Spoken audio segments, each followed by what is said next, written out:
મિત્રો કેમ છો તમે બધા? તો જય શ્રી કૃષ્ણ, હર હર મહાદેવ, જય માતાજી, જય યોગેશ્વર, જય સ્વામિનારાયણ, જય દ્વારકાધીશ. અને વૃક્ષોને તો તમને ખબર જ છે, ગુડ મોર્નિંગ, એકદમ મસ્ત. અને અત્યારે ઓલરેડી વાગી ગયા છે 10:15 અને મારા સાસુ ને આયુષ ને બધા આવી ગયા છે. તો અમે નીકળવાના છીએ નાના સાજા, કેમ અમારા સસરા છે ને એની માનતા હતી મારા માટે, તે અમે પૂરી કરવા જઈએ છીએ. તો તમે લોકો સાથે રહેશો કે આજે નીચે? હવે રહેશું ને હું ડિસાઈડ કરીને કહીએ કે તમારે ઘરે રહેવું છે કે તમારે મારી સાથે આવવું છે. હું રહેશું સાથે ડિસાઈડ કરીને કહું. હું ત્યાંથી શૂટિંગ મોકલું. જો શું વાત છે. તો આયુષ આવી ગયો છે. Ayush, how are you? I am fine. Oh my god, you are fine. Yes. આવલા પિક્ચર નો હીરો જેવો લાગશે હો તું યાર. હેરસ્ટાઈલ વેરસ્ટાઈલ તારી એમ છે. તો ભાભી કેમ છો ભાભી? મજામાં ને? મજા. ચાલો હવે અમે નીકળીએ છીએ નાના સાજા. લેતા રેસું નથી લેતી જારી, રેસું તો આવી જ હતી.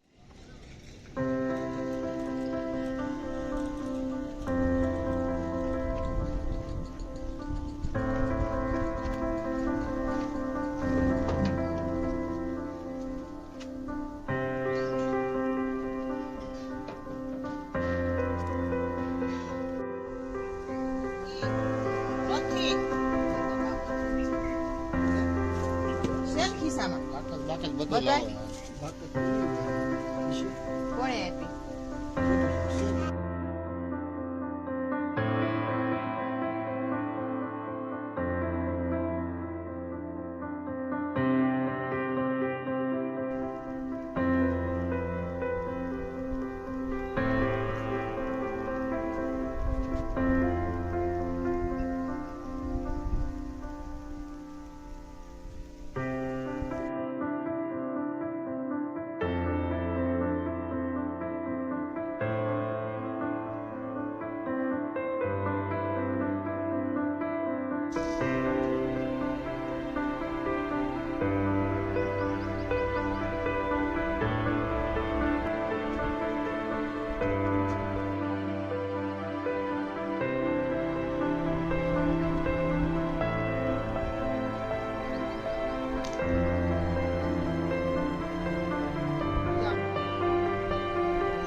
વાગી ગયો 1:30 અને આજે જમવામાં હું, અયાંશ અને મનસ્વી આ 3 જ છીએ.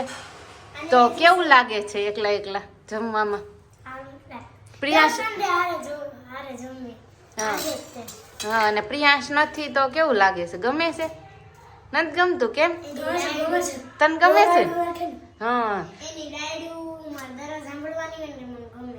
ગમે ને મનસ્વીને ગમે ને અયાંશને ન ગમે. ને જમવામાં દાળ ભાત શાક અને આને જો હા થોડાક મેલા કર્યા. મનુ કાલ સવાર તારે ધોવાનું છો કે ઉભો રહે, છાશ નાખી દો. અને અમે આજે જમવામાં 3 જ છીએ. સવારના મમ્મી અને પપ્પા અને રાહુલ ને મારા મમ્મી પપ્પા એ ગયા છે મંદિરે એટલે, અને પ્રિયાંશ અને ભાભી ગયા છે ઓર્ડરમાં ને ભાઈ ગયા છે ઓફિસે. એટલે અમે છીએ 3 જ. અને આજે જમવામાં અને આજે થોડુંક ફૂલ ફેમિલી જમતા ને તો થોડુંક એકલા લાગે. કેવું લાગે? એકલા એકલા લાગે ને એટલે ફૂલ ફેમિલી. અને અયાંશ તને લાગે એકલું એકલું ન લાગે? જમવામાં કઈ એકલું લાગે છે તને કે મજા આવે? એકલું લાગે ને. અને આજે તો છોકરાઓ બેમાં થઈ કઈ તોફાન નથી આવે, કારણ કે કોઈ નહીં એટલે કોની સામે તોફાન કરે. એ પણ શાંતિ. આજે તો બપોર આમનામ જ જતો રહ્યો શાંતિવાળા વાતાવરણમાં, કારણ કે ઘરે કોઈ નહીં. અયાંશ ને મનસ્વી ગયા નીચે રમવા ને હું અહીંયા ઉપર એકલા કામ કરતી હતી, રસોઈ કરતી હતી, ધાબે કપડાં લેવા ગઈ, એવું બધું મારું કન્ટિન્યુ રૂટીન કામ ચાલુ હતું. અને હવે અમારે અત્યારે હજુ 1:30 વાગી ગયો છે. મમ્મીની આવ્યા નથી. આઈ થિંક 2, 2:30, 3 વાગી જાય. ક્યારે આવી ખબર નહીં. તો કંઈ નહીં, ચાલો હવે અમે જમી લઈએ. અને આજે ભાઈને જમવાનું છે પણ ઓફિસેથી લેટ આવવાના છે, ક્યારે આવે એની કંઈ ખબર નહીં. ને ભાભી પણ ઓર્ડરમાં ગયા છે, એ પણ આવીને જમવાના છે, પણ હવે એને પણ નક્કી નથી ક્યારે આવે. તો કાંઈ નહીં, ચાલો અત્યારે અમે તો 3 છીએ, 3 જમીએ અને કામ કર્યા અને સૂઈ જઈશું. તો મિત્રો કેમ છો? તો અમે નાના સાજાથી પાછા આવી ગયા. તમે વિડીયો જોયો અત્યારે કે કેવું રહ્યું અમારું સફર.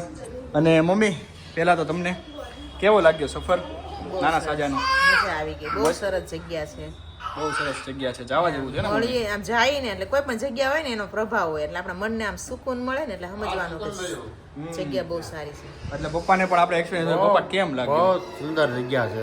બહુ સુંદર જગ્યા છે ને. અને આમ તમને કઈ અલગ આમ લાગ્યું?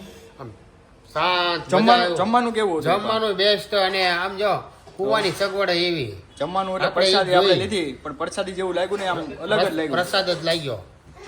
અલગ જ લાગ્યું. આમ થાળ કઈક હા. અલગ જ તે થાળ પ્રભાવ છે. ધરાવ્યો તો અને પ્રિયાંશ તો છે ને ત્યાં બહુ મોજ કરી. પ્રિયાંશ હોર્સ હતો ને? હોર્સ હતો, ઘોડો હતો, ઘોડો. ગાય હતી, ગાય ગાય હતી. તો ભાભી પણ અહીંયા આવી ગયા છે. જો થાકેલા પાકેલા થાકે ને પાકેલા બે થઈ ગયા છે. આજ તો ઈન પ્રિયન બે પાકી ગયા ઈન પ્રિયાંશ છે. બે. કહું છું હાલ પ્રિયાંશુ આપણે બે હુઈ જઈએ. હે કેમ? હુઈ જઈએ. આ તમને ભાઈ શું છે કે ત્યાં ઓર્ડરમાં ગયા હોય એટલે કંઈક ખવડાવ્યું હોય તમને સારું તો ધુમાડો કલ સ્ક્રિપ્ટિંગ નો ધુમાડો ખાધો હોય. એવું છે. તો માસ્ક નથી પહેરતા? માસ્ક પહેરીએ તો એટલું આવે ને. હા, એટલું આવે. તો આવે. અને મારે તમને શું કહેવાનું હતું? હવે તમારું શિફ્ટિંગ ક્યારે કરવાનું છે? આ પતે ને પછી સીઝન પતે પછી કે પછી સીઝન પહેલા? પતે નહીં, હમણાં 5 તારીખ સુધી ઓર્ડર છે, હા, પતે ને પછી પછી બધી શિફ્ટિંગ કરી નાખવાનું છે બધું. વાહ, તો ભાઈ ભાભીનું નવું પાર્લરનું શિફ્ટિંગ કરવાનું છે. અને તમારે કોઈને ઇન્વેસ્ટમેન્ટ કરવું હોય ને તો ખાસ કરીને કોન્ટેક્ટ કરજો મારો.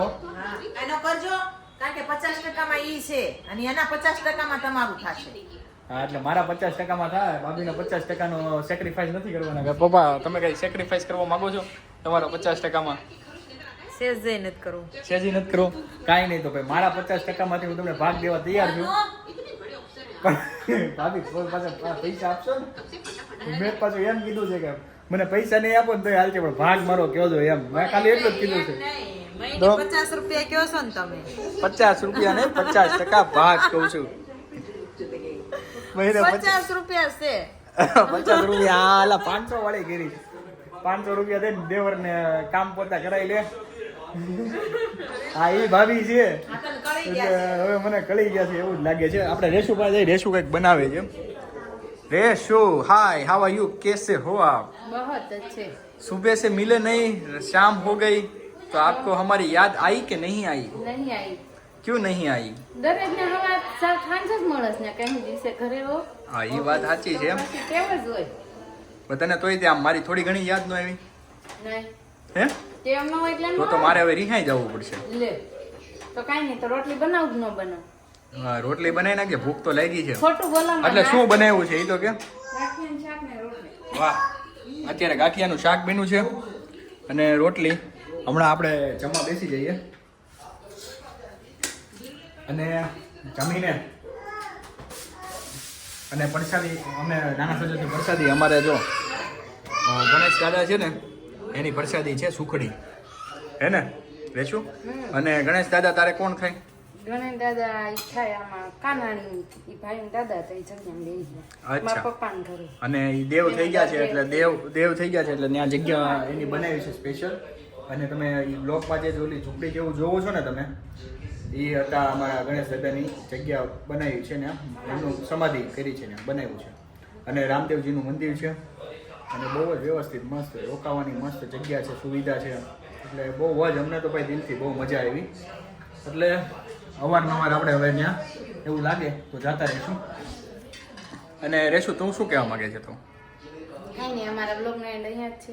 હા. લાઈક કરજો, શેર કરજો અને કોમેન્ટ કરવાનું તો ભૂલતા જ નહીં. કાલે નવા બ્લોગ સાથે આપણે મળીશું. નવા વાહ દિવસે. વાહ વાહ વાહ, શું વાત છે! તો સાંભળી ગયું તો તમે સાંભળી લીધું. અહીંયા જ બ્લોગનો એન્ડ છે. તો જય શ્રી કૃષ્ણ, હર હર મહાદેવ, જય માતાજી, જય વિશ્વ, જય સ્વામિનારાયણ, જય દ્વારકાધીશ. તમને કાલે ફરીથી એક નવા બ્લોગ સાથે મળી. ત્યાં સુધી તમને લોકોને બાય બાય.